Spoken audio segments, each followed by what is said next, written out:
इस कार्यक्रम के पुण्यार्जक हैं जयंती परिवार, अलवर, राजस्थान।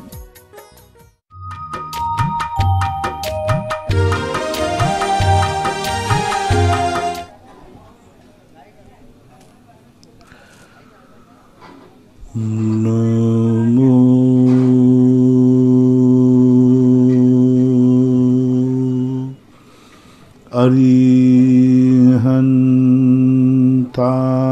अरिहन्तार्णं, नमो सिद्धार्णं, नमो आयर्यार्णं,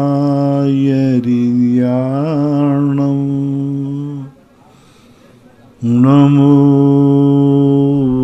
वज्रायार्णं, नमो लोये सवशाहूर्णं।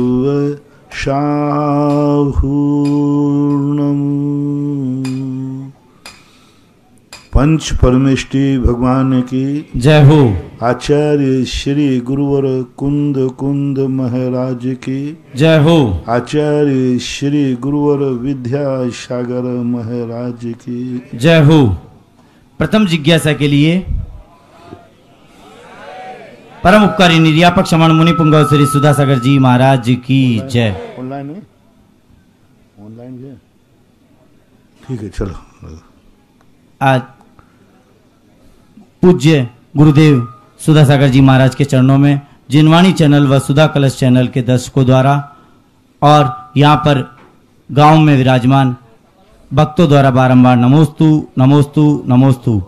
प्रथम जिज्ञासा के लिए ब्रह्मचारिणी सेम्पी दीदी जामनेर और उसके बाद राकेश जी गोयल सिरोंज तैयार रहेंगे।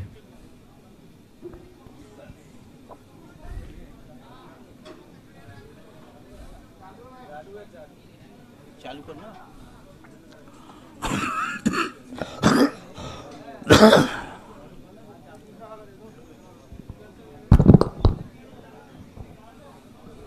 नमोस्तु गुरुवर। मेरी जिज्ञासा है कि महाराज श्री सम्यक दर्शन धारण करने के पात्र कौन कौन व्यक्ति होते हैं? मेरी जिज्ञासा से समाधान कीजिए। नमोस्तु महाराज। सम्यक दर्शन के प्राप्त करने के पात्र चारों गतियों के जीव होते हैं। नारकियों को भी सम्यक दर्शन हो सकता है, त्रियंचों को भी हो सकता है। पशुओं में जैसे संगी पंचेंद्री जो पशु हैं उनको किसी को भी सम्यक दर्शन हो सकता है। शेर, चीता, गाय, हाथी, कुत्ता, बिल्ली, चूहे तक को सम्यक दर्शन हो सकता है।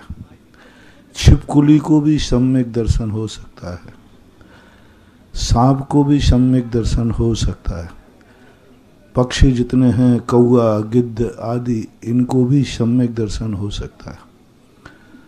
पूज्य रविशरण महाराज ने पद्म पुराण के अंदर गिद्ध के लिए सम्यक दर्शन की, गिद्ध जो सबसे निकृष्ट जीव कहलाता है, उसको भी सम्यक दर्शन की उत्पत्ति बताई। जब दो मुनिराज आहार ग्रहण कर रहे थे, उनके आहार के बाद का जो पानी बाहर बहा, एक गिद्ध आकर के उस महाराज के आहार देखकर सम्यक को प्राप्त हुआ और भगवान के चरणों का गंधोदक, महाराज के चरणों के गंधोदक में वह लौटने लगा और जैसे लौटा तो उसके सारे पंख स्वर्णमयी हो गए, स्वर्ण के जैसे, और वह सम्यक दर्शन को प्राप्त करता है। सीता उसको संबोधन करते हैं और बार बार उसको संबोधन करके और उसको सम्यक की प्राप्ति कराते। मनुष्यों में तो हो ही सकता है, चांडाल को भी हो सकता है, धीवर को भी हो सकता है, मातंग को भी हो सकता है। इन जिसे आप लोग सामान्य रूप से अलग मानते हैं, उनको भी सम्यक दर्शन शास्त्रों में ऐसे बहुत सारे उदाहरण हैं जिनको सम्यक दर्शन हुआ। उच्च कुलीन वालों को तो हो ही सकता है, देवताओं को, चारों निकाय के देवताओं को सम्यक दर्शन हो सकता है, ऐसा मानना चाहिए। राकेश जी गोयल सिरोंज और इनके पश्चात तैयार रहेंगी दृष्टि जैन जामनेर। स्वामी जी नमोस्तु नमोस्तु नमोस्तु। मुनिराज अंजन चोर लमोकार महामंत्र का शुद्ध उच्चारण भी नहीं कर पाते हैं और उन्हें विद्या की सिद्धि हो जाती है, जबकि मुनिराज भूतबली और पुष्पदंत मंत्र में केवल एक अक्षर की अशुद्धि कर देते हैं तो कुरूप देवियां प्रकट होती हैं। तो मंत्र में भाव का महत्व रहे या शब्द का, योग्यता का। ये ज्ञानी थे तो भूल कर रहे थे, वो अज्ञानी था। अज्ञानी की भूल माफ होती है, ज्ञानी की भूल माफ नहीं होती। एक बार आचार्य पूज्यवर ज्ञान सागर महाराज के अजमेर के अंदर महाराज बैठे थे, स्वाध्याय कर रहे थे। एक विदेशी वहां आया, वो देखा कि सब लोग कुछ ना कुछ महाराज को चढ़ाते हैं। कोई बादाम चढ़ा रहा था, कोई लौंग, कोई कुछ, कोई फल चढ़ा रहा था। और महाराज को देख करके इनके दर्शन करने वो खड़ा खड़ा देखता रहा। विदेशी के बैग में एक शराब की बोतल थी, उसने वो ही चढ़ा दी।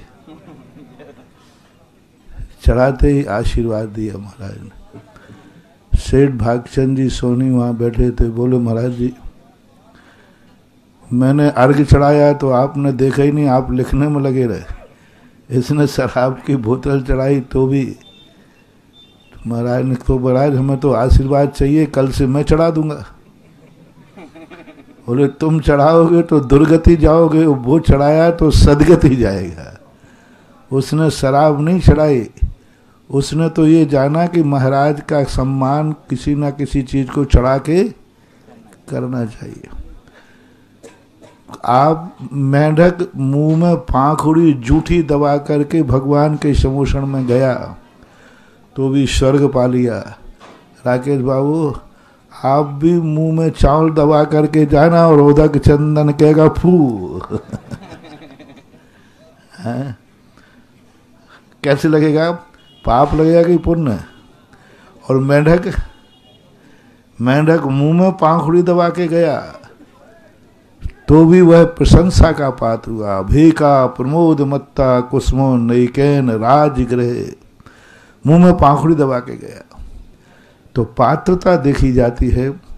वो अंजन चोर कुछ नहीं जानता, लेकिन उसकी श्रद्धा देखो। शुद्ध उच्चारण करने वाला वो सेठ को भी डर लग रहा है कि विद्या सिद्ध हुई कि नहीं हुई, लेकिन जिसने नमोकार मंत्र पढ़ा नहीं उसका विश्वास देखो, मरूंगा तो मरूंगा लेकिन नमोकार मंत्र के लिए मरूंगा। श्रद्धा देखो उसकी। उसके सामने भी मरने की मौत थी कि ये सब बल्लम आग लगी नीचे है, मर जाऊंगा। उसने कहा ठीक है मरूंगा तो नमोकार मंत्र पे विश्वास करते हुए तो मरूंगा। और सेठ नमोकार मंत्र पढ़ते सोच रहा था क्या पता यदि विद्या सिद्ध नहीं हुई तो ये वहाँ भावना का समर्पण देखा जाएगा। यहाँ सुदंत भूत बलि ज्ञानी थे।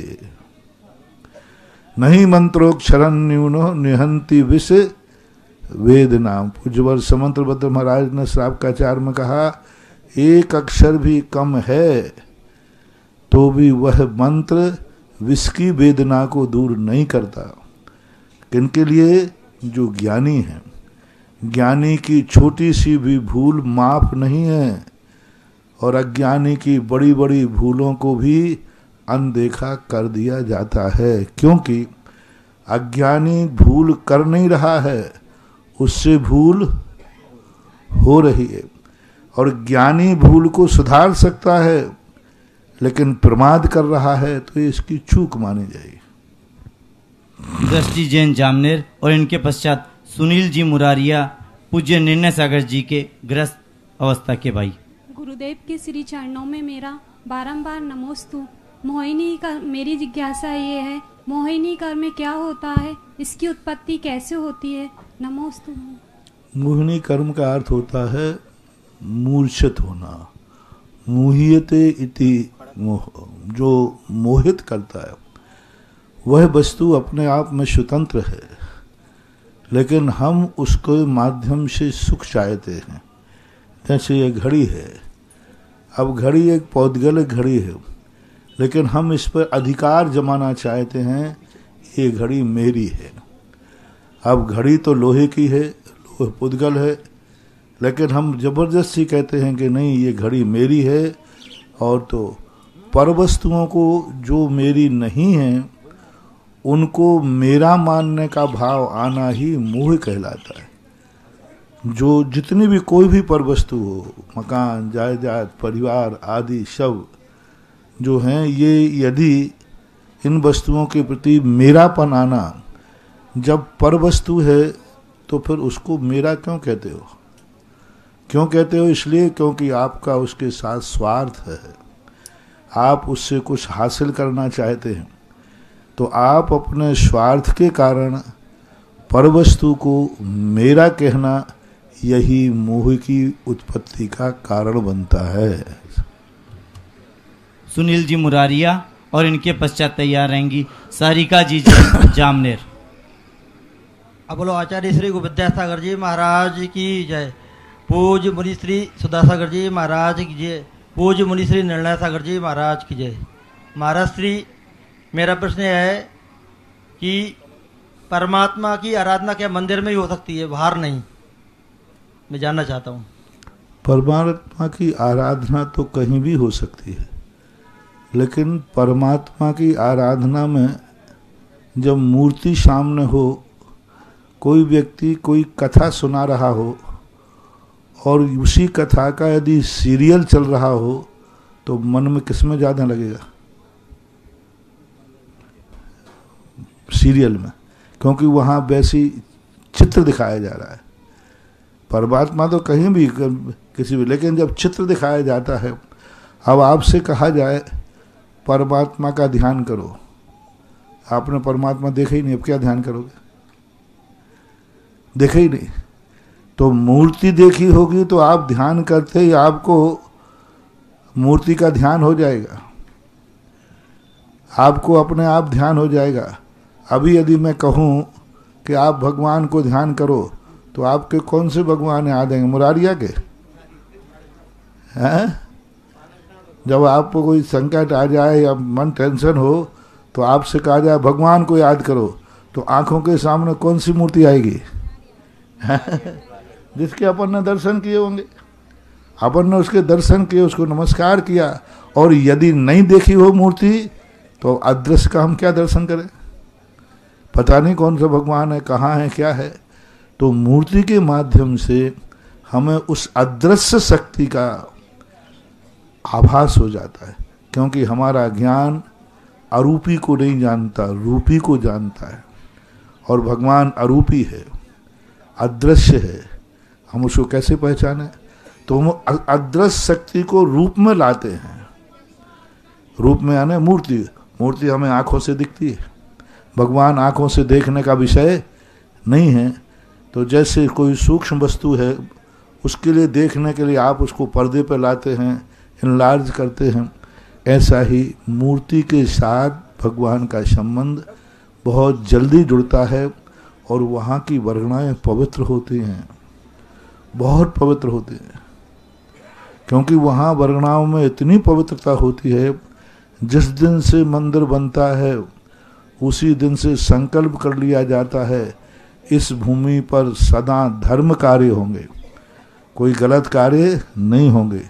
आप लोगों को स्मरण होगा कि मंदिर में यदि आपका बच्चा थोड़ी सी भी गंदगी कर दे, तो आप क्यों कांप जाते हैं? और घर में कर दे तो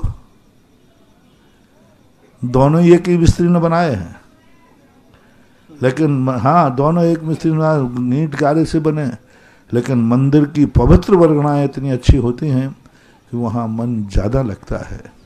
एक माला आप अभी यहाँ फेरो, एक मंदिर में फेरो, और वही माला सम्मेद शिखर की पारसनाथ टॉक पर फेरो, माला एक ही है, लेकिन अंतर आएगा। सारिका जी जैन जामनेर और इनके पश्चात तैयार रहेंगे वीरेंद्र जैन राघवगढ़। गुरुदेव के चरणों में त्रैवार नमोस्तु नमोस्तु नमोस्तु। हे गुरुदेव, मेरी जिज्ञासा ये है कि आप काफ़ी समय से गंधोदक की महिमा भी बतला रहे हैं और अभिषेक की महिमा भी बतला रहे हैं। मेरे बेटा जो 12 वर्ष का है उसने भी कल नियम लिया अभिषेक करने का, लेकिन उसने ये सोच करके नियम लिया या तो उसने सुना नहीं होगा कि सप्ताह में सिर्फ एक बार अभिषेक करना है। तो महाराज श्री मेरी जिज्ञासा ये है कि मैं उसे नियम का पालन कैसे कराऊं, और दूसरी ये कि अगर उसका नियम में कुछ टूटता है या दोष आता है तो महाराज जी क्या? हमारे यहाँ एक ऐसी कथा आती है कि एक माता पिता एक गुरु के पास गए तो उन्होंने कहा, महाराज जी हमें अष्टांग का पर्व का व्रत चाहिए, मैं अष्टांग का पर्वों के दिनों में संयम धारण करूँगा। तो आशीर्वाद तो उस बेटी बैठी थी अनंतमती, महाराज ने कहा बेटा तुम भी नियम कुछ ले लो। अब उसने कुछ आगे, पापा ने कहा बेटा तुम भी ले ले। तो उसने कहा जो मम्मी पापा ने नियम लिया वही मैंने लिया। अब बात आई गई और चली गई। बड़ी होने के बाद अनंतमती से कहा गया कि अब तुमने कहा नहीं पापा, आपने जब नियम लिया था संयम का तभी मैंने भी संयम का नियम ले लिया। बोले मैंने तो अष्टांग का पर्व का लिया था। बोले ये मैंने नहीं सुना था, मैंने तो अष्टांग का पर्व का लिया था दोनों ने कि भाई पर्व के दिन में हम संयम से रहेंगे। तो अनंतमती कहते हैं पिताजी मैंने तो ये नहीं सुना, मैंने तो ये सुना कि आपने संयम का लिया तो मैंने भी संयम का ले लिया और मैंने तो आजीवन व्रत लिया था। अब माता पिता क्या करें? और अनंतमती ने पूरे जीवन भर संयम का व्रत पाला। इस प्रकार के उसको पालन कराना चाहिए। वीरेंद्र जी जैन राधोगढ़ और इनके पश्चात रश्मि जैन जामनेर तैयार। गुरुवर के चरणों में बारंबार नमोस्तु नमोस्तु नमोस्तु।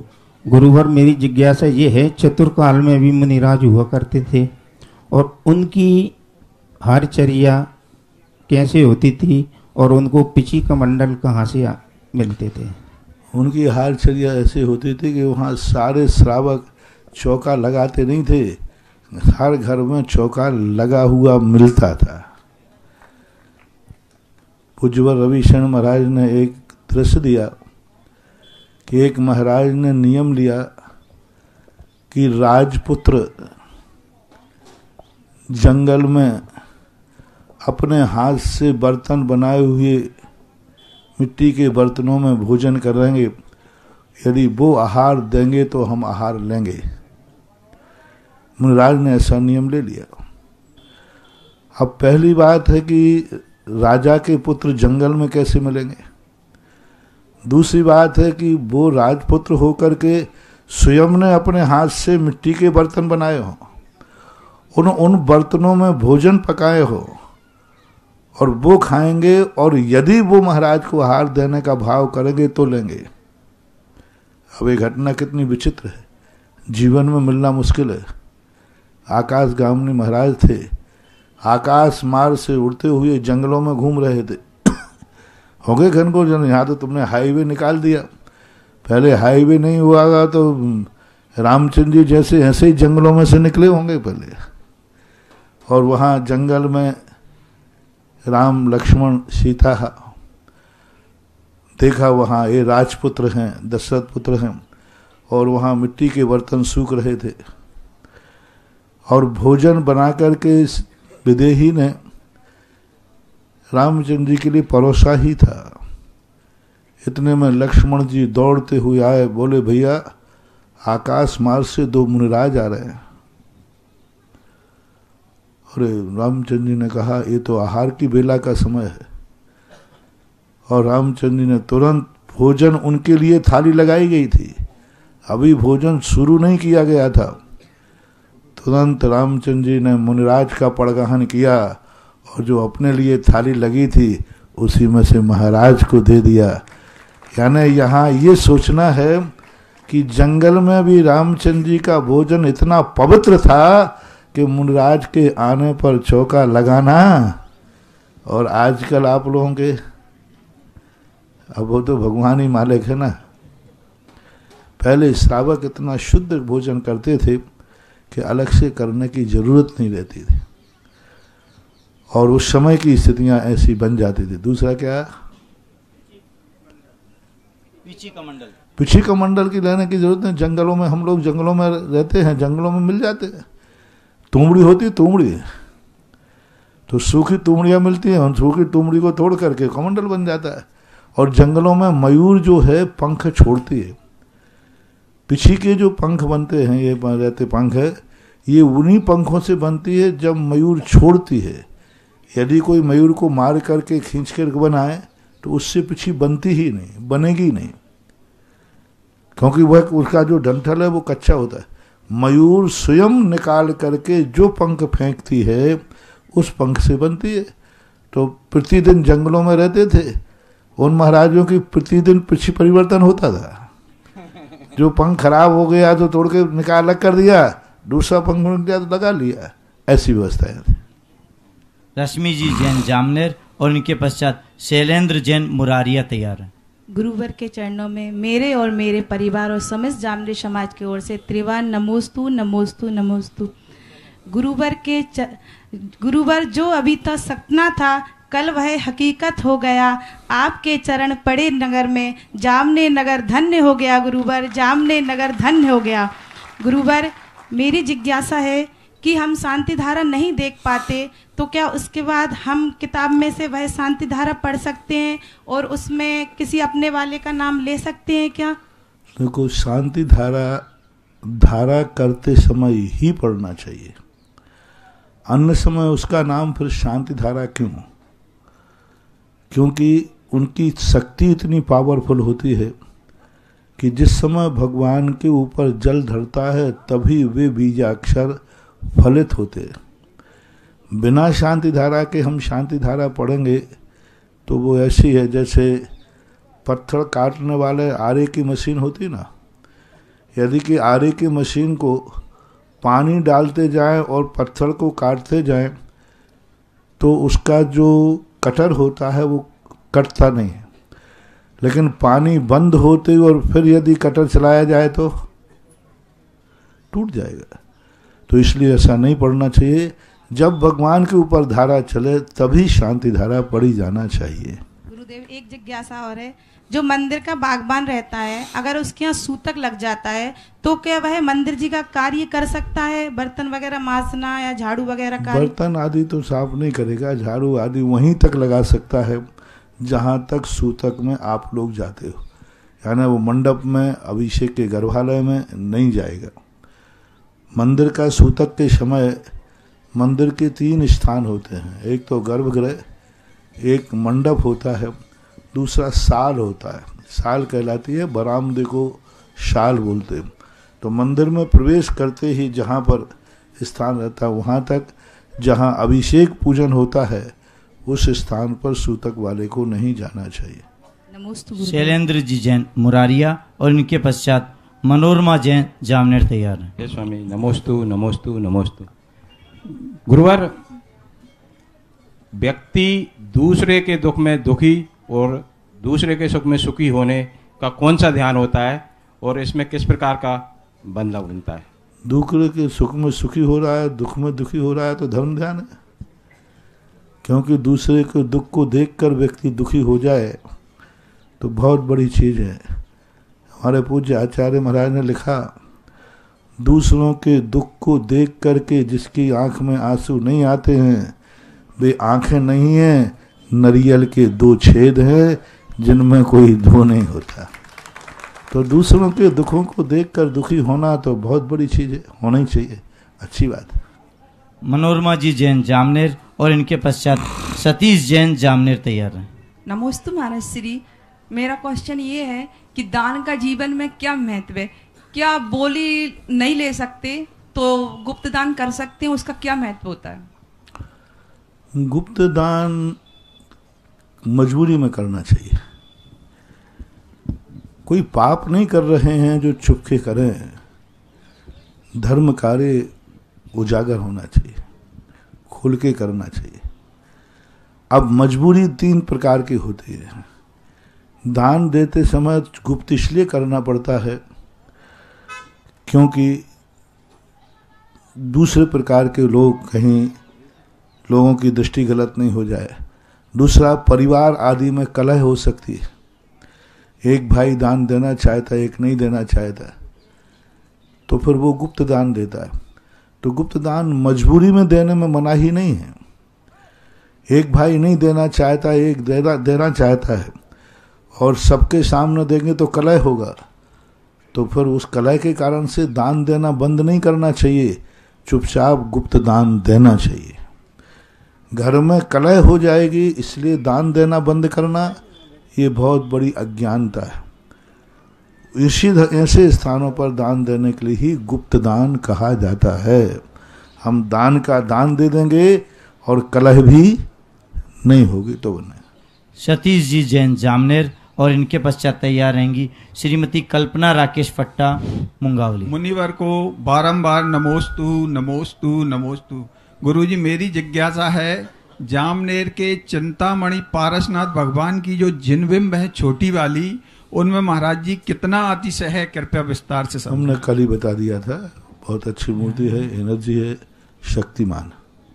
श्रीमती कल्पना राकेश फट्टा मुंगावली, और इनके पश्चात तैयार रहेंगे ऋतुराज जैन लटेरी। मुनिश्री, मेरे मुनिश्री के चरणों में बारंबार नमोस्तु नमोस्तु नमोस्तु। मेरे और मेरे परिवार की तरफ से भी नमोस्तु। महाराज श्री, आज बहुत ही हर्ष का विषय है, आप हमारे इस धरा पे आए जिस पे हम लोगों का जन्म हुआ, और आपकी हम लोग अपनी बचपन की यादें ताज़ा हो गई। मुनिश्री नंदा सागर जी जब ग्रस्त में थे। आज बहुत खुशी हो रही है महाराज जी, और मुरारिया में भी आपका पदार्पण हो, ऐसे मेरे सभी भाइयों और बहनों की बहुत बहुत इच्छा है, और मंदिर आपके सानिध्य में बने, ऐसी मेरी भावना है। मुनिश्री, मेरा प्रश्न है कि पंचम काल में जो सहनन है वो कैसा? पंचम काल का संगनन हीन संगनन है। शक्ति के 6 भेद हैं। उन 6 भेदों में 3 शक्तियां इस पंचम काल में नहीं हैं। जो चौथे काल में सतयुग के अंदर जो शक्तियां थी, आज वो शक्तियां नहीं हैं। और ये शक्तियां आत्मिक नहीं, शारीरिक शक्ति की बात होती है। आत्मा की शक्ति तो त्रिकालिक रहती है, लेकिन शारीरिक जो शक्तियां हैं आज बहुत कम हैं। 3 हीन संगनन पाए जाते हैं। उसी के परिणाम स्वरूप आज शक्तिहीनता के कारण से मुनिराज नगरों में विहार करते हैं। यदि पूर्ण शक्तिमान होते तो ये जंगलों में, घनघोर जंगलों में अपने आप विहार करते रहते हैं। इसलिए आज संगननहीन है, शक्तिहीनता ही है। महाराज श्री मुरारिया जरूर पधारें। ऋतुराज जी जैन लटेरी, और इनके पश्चात रक्षा जैन जामनेर तैयार है। मुरारिया के वो 2.5 किलोमीटर रोड को चलने की शक्ति तो हो महाराज जी, जरूर अदा की, क्योंकि उसमें बताते हैं कि बहुत कंकड़ हैं पद। जय बोलो मुनिश्री सुधा सागर जी महाराज की। दिखा लूंगा मैं दिखा रहा। अंधकार के घर में घुसकर सूर्योदय तक लड़ना, महातिमिर के सर पर चढ़कर जीवन अपना गढ़ना, तन मन धन सब स्वाहा करके देश धर्म पर मरना, धन्यवाद या यश अपयश की चिंता कभी न करना, शिवादीप के ऐसा जीवन किसने पाया। जिज्ञासा करना है, भजन नहीं, जिज्ञासा। ये जिज्ञासा समाधान है। सारा विश्व इसको देख रहा है इस समय कि सारा विश्व आपका भजन नहीं, जिज्ञासा सुनना चाह रहा है। सारे विश्व समय टीवी पर बैठे हुए हैं। महाराज श्री, हमारी जिज्ञासा ये है कि लटेरी जैन मंदिर के मूल नायक 1008 श्री पार्श्वनाथ भगवान के नेत्र पूर्णतः खुले हुए हैं। बुजुर्ग बताते हैं कि ये आग्नेय नेत्र हैं। कृपया यह समाधान बताएं कि विभिन्न कालों में हुए मूर्तिकारों की कल्पनाओं के आधार पर मूर्तियां गढ़ी जाती थी, या प्रतिमाओं की विभिन्न मुद्राओं का प्रभाव समाज पर भी पड़ता है। कृपया समाधान करें। मूर्तियां जो होती हैं, शिल्पी अपनी इच्छा से गढ़ता है, लेकिन उसको देखने करने वाले गुरुजन और प्रतिष्ठाचार्य होते हैं। ये उनकी भूल होती है कि वो समय नहीं जान पाए। प्राचीन मूर्तियों में बीच का समय, चूंकि भारत देश गुलाम देश था, अंग्रेजों और मुगलों का राज्य था, तो जो लगभग 500-700 साल के बीच में लगभग 12वीं-11वीं शताब्दी से भारत देश की गुलामियत की स्थिति मिलती है। 11वीं शताब्दी के पहले हमारे भारत के जितने मंदिर हैं, जितनी संस्कृति है, जितना पुरातत्व है, वो निर्दोष है। लेकिन 11वीं शताब्दी के बाद देश के ऊपर मुगलों आदि का राज्य हुआ। परिणाम स्वरूप जो साधु संत थे, जो धर्म था, वो गौण होता गया और वो शिल्पियों ने जैसे बना के दे दी, सेठ जी ने विराजमान कर दी। इसलिए वो भूल के कारण से इस प्रकार होता है। प्राचीन मूर्तियों में बहुत स्थानों पर मिलता है, ऐसा मानना चाहिए। शिल्पी तो मूर्ति बनाता है, लेकिन आगम के अनुसार, गुरुजनों के अनुसार ही मूर्ति बनना चाहिए। प्राचीन जैन जामनेर और इसके पश्चात सोमिल जैन गौशाला जामनेर तैयार है। पूज्य गुरुदेव के चरणों में मेरे और मेरे परिवार की ओर से बारंबार नमोस्तु नमोस्तु नमोस्तु। महाराज जी, मेरी जिज्ञासा यह है कि 16 कारण भावना में से एक दर्शन विशुद्धि भावना आती है, तो उसका क्या क्या अर्थ है? दर्शन विशुद्धि भावना, दर्शन विशुद्धि का अर्थ होता है कि सम्यक दर्शन पूर्ण निर्दोष हो, और निर्दोष के साथ में ये भावना हो कि जिस प्रकार से मुझे सत्य का दर्शन हुआ, जिस प्रकार मुझे आत्मिक शक्ति का वह सच्चा स्वरूप प्राप्त हुआ, यह सच्चा स्वरूप सारे जगत को प्राप्त हो।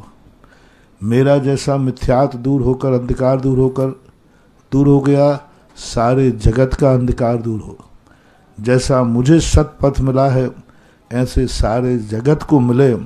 ऐसा जो परिणाम आत्मा में आता है, उसको दर्शन विशुद्धि भावना कहते हैं। नमोस्तु गुरुदेव। सोमिल जैन गौशाला जामनेर और इनके पश्चात विनी जैन लटेरी। समस्त गौशाला परिवार की ओर से नमोस्तु महाराज जी, नमोस्तु महाराज जी, नमोस्तु। महाराज जी, कल आपने प्रवचन में बताया था कि हमें गायों को अपनी माँ की तरह सेवा करनी चाहिए। साथ में आपने कहा था कि आप गौशाला से प्रसन्न नहीं हैं, और एक बछड़े का जिक्र किया था जो ठंड में ठुठर रहा था। मेरी जिज्ञासा है महाराज जी, हम कौन कौन सी भूल हो रही है, हमको मार्गदर्शन करें। मैंने एक बहुत संक्षेप में कह दिया ना कि अपने माँ की तरह से उसको पालें और उसके बछड़े को अपने भाई की तरह रखें। ये सब संकेत है। उनको भी ठंड लगती है, छोटे बच्चे होते हैं। गाय एक अपने आप में उसकी समर्थ है, सीमा है, तो उस प्रकार की वहाँ उनको व्यवस्था की जाए बछड़ों की कि उनको ठंड न लगे। क्योंकि जो बचपन में उनका जो जीवन होता है, वही उनका भविष्य है। यदि बचपन में वो ठंड से दूषित हो जाएगा तो अपना जीवन निर्माण नहीं कर पाएगा। वो गायें जो हैं, उस दशा की गायें हैं जिन गायों को आपने सड़क पर से उठा के ले गए।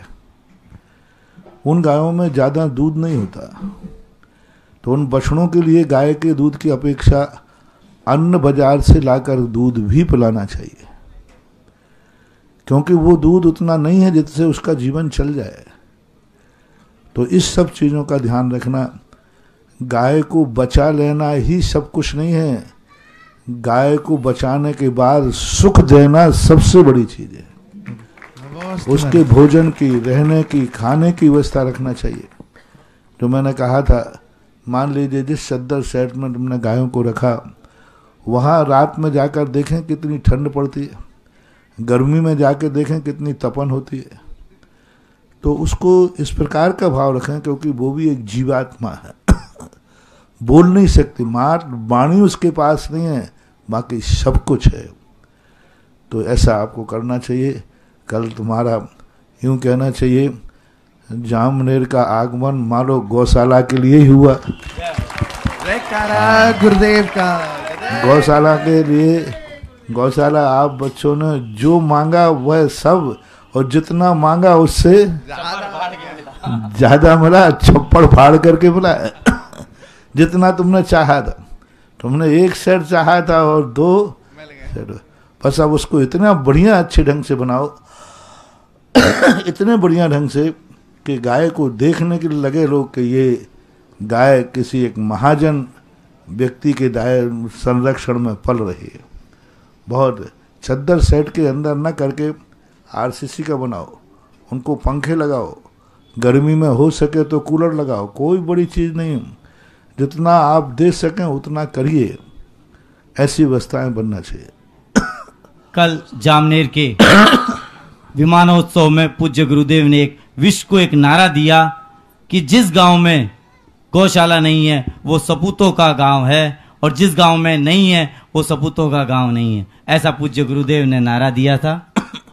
हाँ, जिस गांव में, देखो दो बात समझना, जिस गांव के लोग दूध तो पीते हैं गाय का, भैंस का, कोई का, लेकिन गौशाला नहीं है, वो गांव भारत माँ का नहीं, वो कपूतों का गांव है। हमने दो बात कही, या तो दूध पीना बंद करो, और या जिस जानवर का दूध पीते हो उस जानवर को दूध नहीं देने पर कटने के लिए मत भेजो, उसको अपने माँ के समान मृत्यु का कंधा भी आप लोगों को ही देना चाहिए।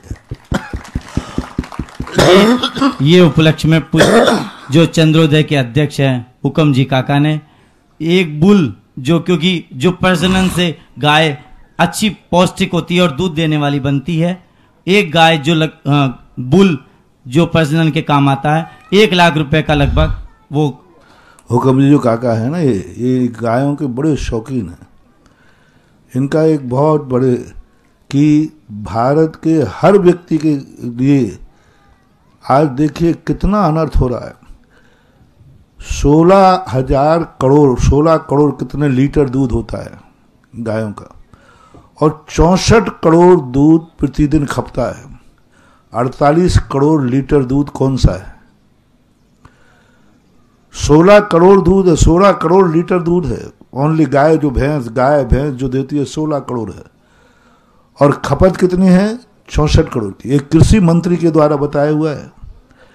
कृषि मंत्री से जब मैंने सर्वे करके पूछा, मैंने कि भाई भारत के दूध की खपत बताओ और कितना दूध पैदा होता है बताओ, तो उन्होंने 16 करोड़ लीटर दूध का उत्पादन होता है और खपत प्रतिदिन होती है 64 करोड़ की। 48 करोड़ लीटर दूध कौन सा है? दूध नहीं है, जहर है वो सब नकली दूध है, बनाया हुआ दूध। 48 करोड़ लीटर दूध और प्रतिदिन भारत पी रहा है। कैसे कैंसर नहीं होंगे, कैसे बीमारी नहीं? जहर है वो।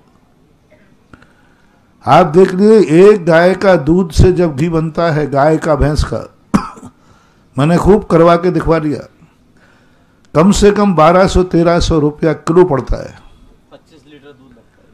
कितने भी प्रयास करके खूब सस्ता करने का बड़ा 1200-1300 रुपया किलो पड़ता है, और बाजार में देसी घी आपको कितने रुपए का मिलता है?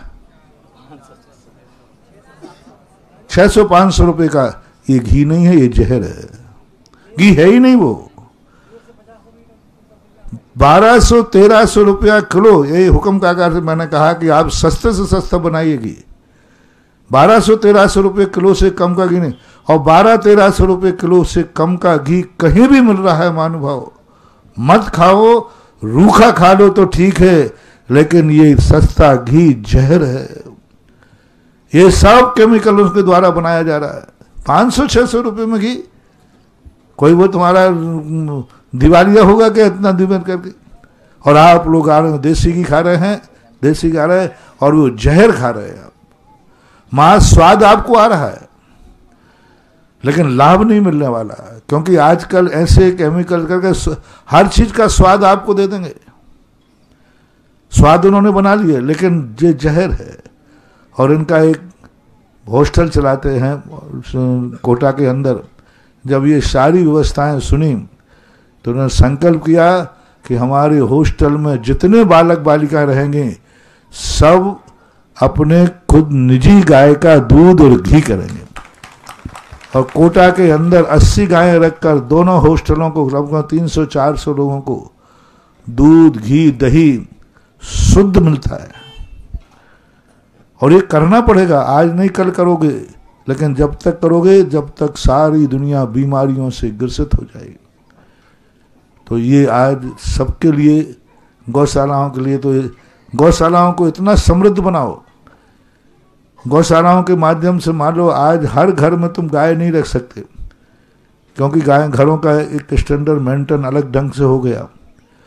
तो आप अपने नगरों में गौशाला खोलिए, वहाँ दूध देने वाली गाय रखिए और समाज के लोग अपनी गौशाला से दूध घी ले जाएं और उसका खान पान सुधारें, तो बहुत बड़ी चीज़ है। इन्होंने कल गौशाला देखी तो उन्होंने कहा कि नहीं, ये गौशाला जामनेर की गौशाला में इतनी अच्छी गायें हैं दूध देने वाली हो कि पूरे जामनेर को दूध गौशाला दे सके। अभी इस बुल के माध्यम से एक गौशाला है नारेली के अंदर, प्रतिदिन का 800 किलो दूध होता है। कौन सी गायें थी? यही मरियल गायें। एक गाय थी, बहुत पहले की बात है, सड़क के किनारे टक्कर से पड़ी थी और वो उठ भी नहीं पाती थी, बहुत लड़खड़ थी। मैं खुद उस गाय के साथ गौशाला तक भेजने गया।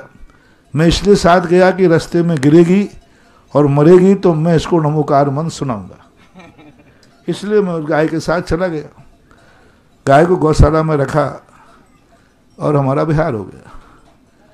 2-3 साल बाद मैं वहाँ पहुँचा, मेरे सामने वह गाय 4-5 फुट की दीवार थी, वो छलांग लगा करके कूद गई। तो वो जो ग्वाला था वो कहते महाराज जी ये वही गाय है जिसको आप नमोकार मंत्र सुनाने के लिए लाए थे। मैंने कहा ये वो गाय है? बोले इस समय ये 5 किलो दूध देती है एक टाइम में। अब देख लीजिए उस गाय का खान खुराक रहन सहन उन्होंने इतना अच्छा कर दिया कि जो गाय मरने वाली है और ठीक करके 5 किलो सुबह 5 किलो शाम को देती है और इतनी तंदुरुस्त हो गई कि दीवार छान। तो गौशालाओं को आप इतना अच्छा बनाएं, जो अभी हुक्म जी ने आपको संदेश दिया कि ये गौशाला इतनी समृद्ध बने, अच्छी गायें हों, यही गायें समृद्ध हो जाएंगी। इन्हीं गायों से आप बहुत कुछ कर सकते हैं। जब इन कट्टी खाने वाली गायों से 800 किलो दूध पर डे, कोई दुधारू गाय नहीं थी, ये जो ट्रकों से पकड़ पकड़ करके बूचड़ खाने जाने वाली गायों को उतार उतार करके उन्होंने ऐसी सेवा की कि आज बहुत बड़ी चीज है। आज पूज्य निर्यापक श्रमण मुनि पुंगव श्री सुधासागर जी महाराज के आर के उपलक्ष्य में 51,000 रुपये कोमल चंद जी, अरविंद चंद जी जामनेर वालों ने जामनेर मंदिर को बोले हैं और 11,000 रुपये मोहित जैन, प्रकाश जी जैन गौशाला में दान किया। और गौशाला के बच्चों से कहना है कि हुक्म जी से इस पर बहुत अच्छी ट्रेनिंग ले। अभी चांदखेड़ी के अंदर देखो गौशाला खोली और वहाँ पर गायों को तकलीफ हुई, तो आज तक दुनिया की गायें मल्टी स्टोरी में नहीं रहती, लेकिन चांदखेड़ी की गायें मल्टी स्टोरी पर रहेंगे। यानी फर्स्ट फ्लोर पर जाके रखें, ग्राउंड में नहीं। तो एक शौक होना चाहिए, किसी चीज का यदि शौक है तो उसमें सफलता भी मिलती है। विन्नी जी जैन लटेरी और इनके पश्चात दीपेंद्र जैन लटेरी तैयार है। नमोस्तु गुरुदेव, मेरी जिज्ञासा ये है कि अगर हम किसी को वचन दे देते हैं कि हम उसकी हमेशा मदद करेंगे या सहायता करेंगे, पर वह व्यक्ति कोई गलत काम करता है, तो हमें ऐसे में उसकी सहायता करनी चाहिए या नहीं? और अगर हम उसकी सहायता कर देते हैं तो उसमें जो दोष लगेगा, क्या हम उसके भागीदार होते हैं? बराबर होगा, क्योंकि हमने अच्छे व्यक्ति की सहायता करने को कहा था, गंदे व्यक्ति की नहीं। वो अच्छा था तो हम सहायता कर रहे थे। अब यदि गलत हो गया तो सहायता नहीं करना चाहिए, करते हैं तो दोष लगेगा।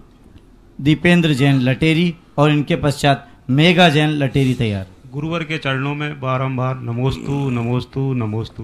हे गुरुवर, मेरी जिज्ञासा है कि जो प्रक्षाल अभिषेक के लिए जल भरकर लाते हैं हम, उसको प्राशोक करने के बाद मंत्रों द्वारा शुद्ध करना चाहिए, ऐसे ही प्रक्षाल अभिषेक कर लेना चाहिए गुरुदेव? मंत्रों के द्वारा शुद्ध करना चाहिए, क्योंकि ऐसा कोई भी जल नहीं है तुम्हारी दुनिया में जो अभिषेक के लिए, अभिषेक के लिए बोल रहे हैं ना? जी जी गुरुदेव। हाँ, ऐसा कोई भी जल नहीं है जो भगवान के ऊपर ढाला जा सके। उसको मंत्र से शुद्ध करना ही पड़ेगा। जैसे एक मंत्र से पाषाण की मूर्ति भगवान का रूप ले लेती है, उसी प्रकार मंत्रों से आपके कुएं आदि का पानी क्षीर सागर का रूप ले लेते। बिना मंत्रित किया हुआ जो छतों 4 कोणों पर 4 कलशों की जो स्थापना की जाती है, ये स्थापना क्षीर सागर की स्थापना है। श्रीतीर्थ कृष्ण पन वर्य विधौ सुरेंद्र क्षीराब्दिवार भर दूर दुद्ध कुंभान। यानी मैं क्षीर सागर के कलश लाया हूँ और मंत्र के द्वारा स्थापित उन्हीं कलशों से क्या अभिषेक होना चाहिए, बिना मंत्रित के नहीं होना चाहिए। गंगा सिंधु का जो पढ़ते हैं महाराज, नहीं, गंगा सिंधु से जो अभिषेक के शुद्ध करने की परंपरा है ये ठीक नहीं है। गंगा सिंधु रोहित है, गंगा सिंधु नदी के पानी में और आपके कुएं के पानी में कोई अंतर नहीं, उसमें भी मछली आदि होती हैं, तुम्हारे यहाँ भी होती है। वो गंगा सिंधु आदि से जो शुद्ध किया जाता है वो मंदिर की शुद्धि के लिए, बर्तन आदि की शुद्धि के लिए, क्या भगवान के अभिषेक के लिए किसी भी आचार्य ने गंगा सिंधु रोहित रोहिताश्या के जल के लिए नहीं कहा, उन्होंने क्षीर सागर का जल ही होना चाहिए। ये जो शुद्धि की परंपरा चली है ये परंपरा ठीक नहीं है, क्योंकि इससे कुएं में और उसमें कोई अंतर नहीं है जैन दर्शन के अनुसार। गुरुदेव, पांडुक शिला पर श्री विराजमान करने के साथ सिद्धि यंत्र विराजमान करना चाहिए कि नहीं? कोई जरूरी नहीं है, करते हैं तो बाधा भी नहीं। मेघा जी जैन लटेरी और इनके पश्चात तैयार रहेंगे योगेश सैनी विदिशा। पाठशाला परिवार की ओर से नमोस्तु महाराज जी, मेरा प्रश्न ये है कि जो 48 रिद्धि मंत्र वाला भक्तांबर पाठ जी होता है उसको हम मंदिर में करते हैं तो उसके लिए हमें क्या सावधानी रखनी चाहिए? सारी सावधानी रखना, शुद्ध उच्चारण करना चाहिए, उपयोग वहाँ उसमें होना चाहिए, जितना विशुद्धि बढ़ा सके उतना अच्छा है। नमोस्तु महाराज। योगेश सैनी विदिशा और इनके पश्चात तृप्ति जैन जामनेर तैयार है। गुरुवर के चरणों में नमोस्तु नमोस्तु नमोस्तु। महाराज से थोड़ा डर सा लग रहा है। मैंने सपनों में भी नहीं सोचा था कि कभी आपसे मिल पाऊंगा या आपके दर्शन होंगे और आपसे सवाल कर पाऊंगा। महाराज श्री, मैं स्टेशन विदिशा में स्टेशन जैन मंदिर है उसमें रहा हूँ 28 साल। मेरे दादाजी भी वहाँ काम करते हैं और वर्तमान में भी कर रहे हैं, और पापा जी भी मेरे वहीं माली हैं अभी भगवान की सेवा में। गुरुदेव, कुछ बुरा समय चल रहा है तो मेरा प्रश्न ये है कि कुछ मैं काफ़ी समय से जैन धर्म से प्रभावित हूँ, जो कि बचपन से रहा हूँ और आपको देख देख के प्रभावित हुई मैं, और कुछ शंकाएं जो जीवन में आई मैंने यूट्यूब के माध्यम से आपके प्रवचन सुन के शंका समाधान। जिज्ञासा कीजिए गुरुदेव। मेरी जिज्ञासा ये है कि कुछ बुरा समय चल रहा है मेरा, मैंने मंदिर का नियम भी ले रखा है, आपने कुछ बताया है वो भी ले रखा है, पर मेरे मन में जो नकारात्मक विचार आते हैं वो मैं दूर नहीं कर पा रहा हूँ। नकारात्मक विचार आने से कोई सफलता मिलती हो तो नकारात्मक विचार करो। हमेशा हमें ये देखना चाहिए कि जिस प्रकार का दुख हमारे जीवन में आया है वह दुख हमने जरूर किसी को दिया है, और जब दिया है तो उसको क्षमता पूर्वक धारण करना चाहिए, क्योंकि कोई भी कष्ट दुनिया की अदालतों में गड़बड़ हो सकता है लेकिन हमारे कर्म की अदालत में कभी भी गलत सजा नहीं दी जाती। अपराध किया है, अपराध को हर अपराधी अपराध करते समय नहीं सोचता, अपराध के बाद सोचता है। यही तो धर्म कहता है, अपराध करने के बाद मत भागो, अपराध से भागो। ज्ञानी अपराध से भागता है और अज्ञानी अपराध करके भागता है, भागता तो दोनों ही है। ज्ञानी पाप से डरता है, भागता है मुझसे पाप नहीं करना, और अज्ञानी पाप करके भागता है, भागना तो दोनों को है ही। इसलिए जब कर्म का उदय ऐसा उदय आए, क्षमता भाव रख करके सोचना चाहिए कि हमने जो किया है, जे कर्म पूर्व किए हैं खोटे, सहे क्यों नहीं झीरा, मुझे बराबर सजा मिलना चाहिए। सजा को एक्सेप्ट करो, जो हमारे ऊपर सजा आती है उसको एक्सेप्ट करना चाहिए, और जैसे ही तुम उसको एक्सेप्ट करोगे वो प्रायश्चित तप हो जाएगा। और सजा से नकारात्मक ऊर्जा करोगे तो और सजा बढ़ती जाती है। अपने अशुभ कर्मों के उदय में अंजना सीता जैसी माताएं, जब इनके ऊपर अशुभ दिन आए तो इन्होंने उसके लिए गलत नहीं, उन्होंने कहा ठीक है मैंने किया था, मुझे सजा मिलना चाहिए। अपराध करने के बाद जो व्यक्ति सजा को स्वीकार करता है उसका जीवन आगे जाके बहुत जल्दी अच्छा हो जाता है। अपराध करने के बाद सजा को स्वीकार करो, मुझे सजा मिलना चाहिए क्योंकि मैंने अपराध किया है। तो ऐसा सोच करने से सकारात्मक सोच बनेगा तो दिन अच्छे जल्दी आ जाएंगे। तृप्ति जैन जामनेर और इनके पश्चात अरविंद जैन ईसरवारा। महाराज श्री जी के चरणों में त्रिवार नमोस्तु नमोस्तु नमोस्तु। महाराज श्री जी, महाराज श्री जी, मेरा प्रश्न यह है कि हमारे सामने कभी कभी ऐसी कुछ विषम परिस्थितियां आती हैं कि हम सही प्रकार से निर्णय ही नहीं ले पाते हैं। तो महाराज श्री जी, अपन सही प्रकार से निर्णय किस प्रकार लिया जाए, कृपया शंका का समाधान। सही निर्णय जब स्वयं नहीं ले पाते हैं तो इसलिए तो गुरुजन होते, आपके गार्जियन होते। आप अपने गार्जियन से जो आपके हितैषी हों उनसे परामर्श कीजिए। सलाहकार क्यों होते हैं? बड़े बड़े मंत्री लोग भी सलाहकार रखते हैं। जब स्वयं निर्णय नहीं कर पाए तो अपने गार्जियन से सलाह कीजिए, आपको निर्णय लेने के लिए अच्छा निर्देशन मिल जाएगा। महाराज श्री जी, ये मेरा बेटा, इसके साथ ही स्वास्थ्य को लेकर ऐसी स्थिति बनी थी कि कुछ निर्णय नहीं ले पा रहे थे, दिल्ली में एडमिट। आशीर्वाद। अरविंद जी जैन ईसरवारा और इनके पश्चात सलोनी जैन सोनोली अनिल मोदी मुंगावली। गुरुदेव के चरणों में समस्त ईश्वरवादा जैन समाज एवं समस्त ईश्वरवादा की ओर से नमोस्तु नमोस्तु नमोस्तु। गुरुदेव, 12 भावनाएं और 16 कारण भावनाओं में क्या अंतर है? 12 भावनाएं हैं संसार की अनित्यता को स्वीकार कराते हैं, संसार के स्वरूप का वर्णन है।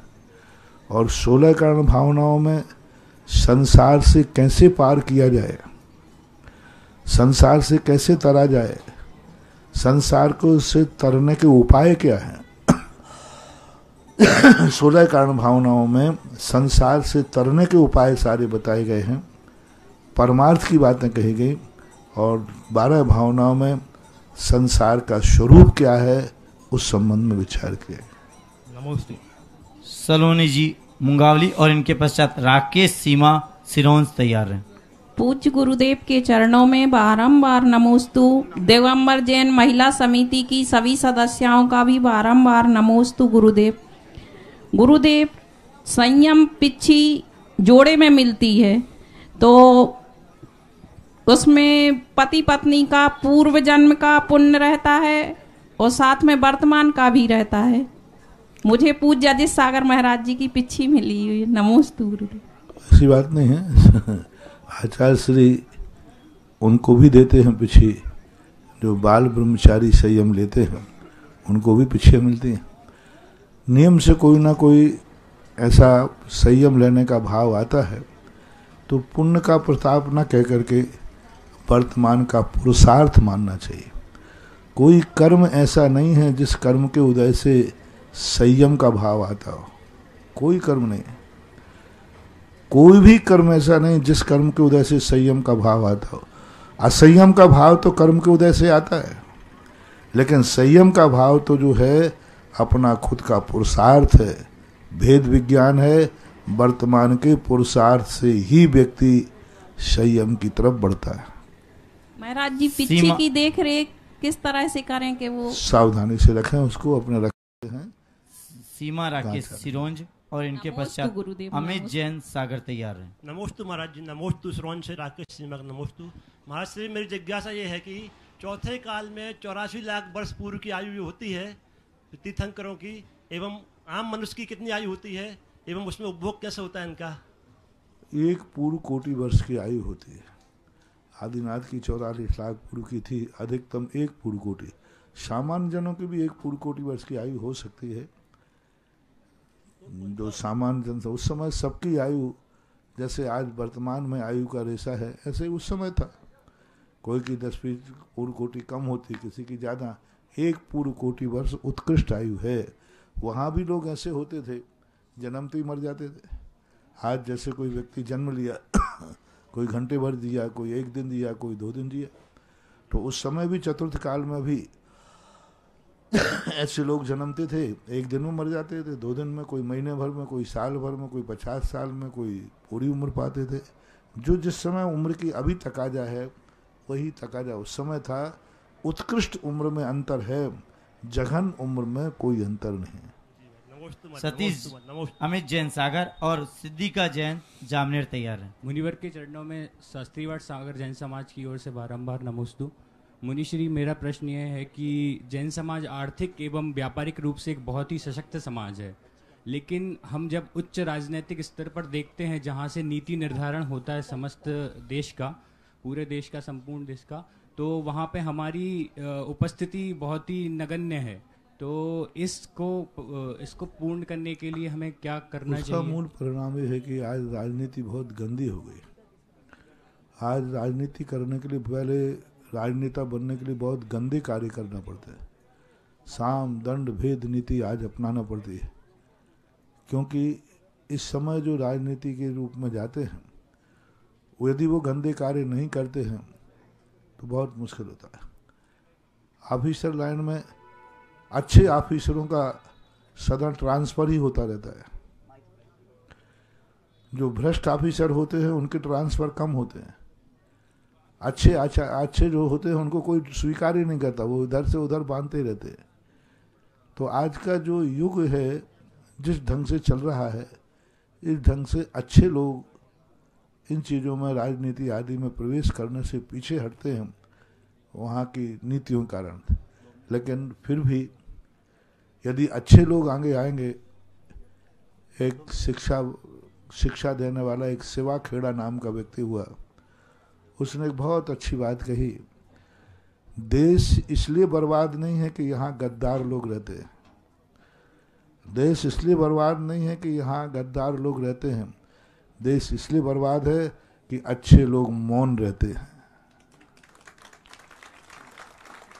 अच्छे लोग मौन रहते हैं, अच्छे लोग आगे आना नहीं चाहते, इसलिए परेशानी है। गद्दार तो हमेशा से होते आए, होते रहेंगे। चौथे काल में भी रावण जैसे, कंस जैसे आदमी थे, लेकिन वहाँ रामचंद्र जी, श्री कृष्ण जैसे महान आत्माओं ने भी उनका सामना किया, उनके सामना करके संकट भी झेले, और संकट झेल करके भी सत्य की विजय प्राप्त की। इससे अच्छे लोगों को ये सोच के कि पीछे नहीं हटना चाहिए कि यहाँ गंदगी आ रही है। अच्छे लोगों को झाड़ू लेकर के आगे बढ़ना चाहिए कि हम गंदगी को साफ करके आगे बढ़ेंगे। ऐसा सिद्धिका जैन जामनेर और इनके पश्चात सुधीर जैन मुरारिया। नमोस्तु महाराज जी, मेरा प्रश्न यह है, महाराज जी पाप 5 होते हैं, उनमें से एक पाप झूठ होता है। महाराज जी